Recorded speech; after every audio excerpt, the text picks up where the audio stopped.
Terry Lewis said in an interview one time, "You're not a true producer until you've mixed vocals."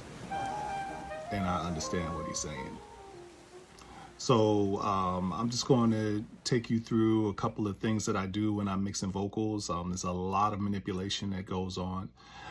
In short, all you really want to do is make sure that the beat and the vocals and the background vocals are heard above, among, and within everything that's going on. No matter what, the vocals are the most important part of a song. And but there's always an exception. You also want them to blend well with the music and not be too prominent.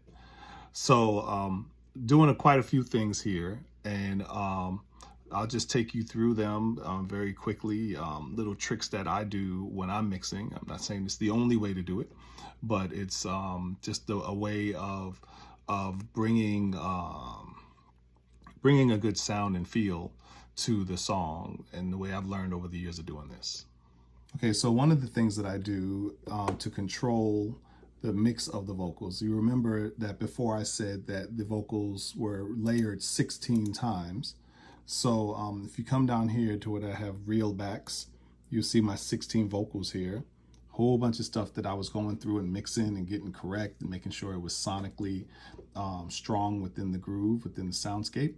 What I do is what's called a bounce in order to free up processor speed, in order to open up the sound and control it better. And I bounce them down to this track down here called Reel Backs Bounce, right here. And that allows me to control them and add space to them and put them in the mix the way I want. And another one of my tricks is I do that with everything that I feel needs to be prominent. So you'll see a lead vocal bounce, you'll see a reel backs bounce, you'll see a solos bounce up here that I'm about to bring down just amongst everybody else next to my solos. And that's the flute solo and the sax solo at the end. And all it really does is give like a little what's called parallel compression, a little step above the mix. It doesn't really make it prominent to the point of it being disturbing, but just enough that it's hitting your ear a little bit harder than everything else in the mix. So that's some tricks that I do. Another thing is adding space to background vocals. This is a plugin that's called CLA Epic, and it's adding space to the background vocals to make them nice and wide. So those are just some things that I do to get the mix sounding great. And I'll just let you hear a little quick snippet of how everything is sounding now as we get closer and closer to the end of the creation of this song. It's really exciting stuff. So I mentioned this plugin before, and this plugin adds space. But what I want is the type of space that is just wide and not wet. Those are just terms that we use to describe the amount of reverb that's on the vocal.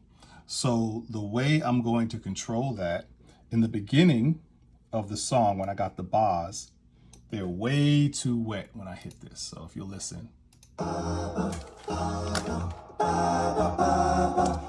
See, I don't want all that reverb on the back. So, but I do want it in the rest of the song. So the way that I do that is I'm going to do what's called animate.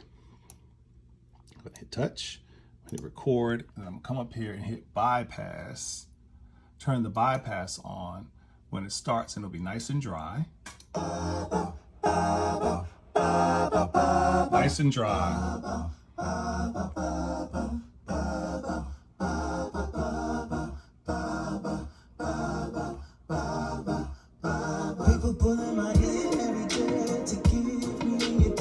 Okay, then I'm gonna turn the bypass off.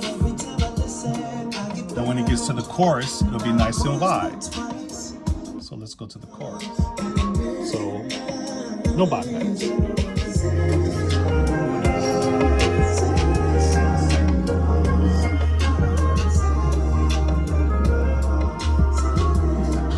So now you can hear them full in the mix, a little bit of reverb and space on them. So that's automation.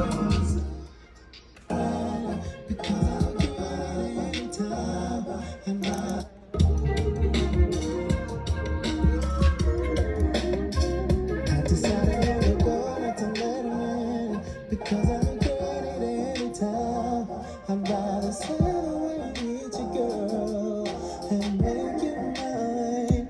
'Cause I don't wanna settle. Decide